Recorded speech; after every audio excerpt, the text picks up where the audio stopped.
رمضان المبارک کے تیسرے عشرے کی دعا۔ استغفر اللہ ربی من کل ذنب و اتوب الیہ۔ ترجمہ: میں اللہ سے اپنے تمام گناہوں کی بخشش مانگتا ہوں اور جو میرا رب ہے اور اسی کی طرف میں رجوع کرتا ہوں۔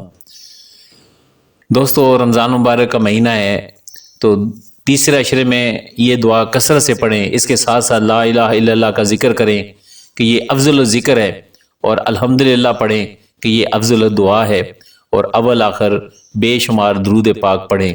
تمام احباب زیادہ زیادہ پڑھیں۔ اللہ پاک ہم سب پر اپنی رحمتیں اور برکتیں نازل فرمائے۔ السلام علیکم ورحمۃ اللہ وبرکاتہ۔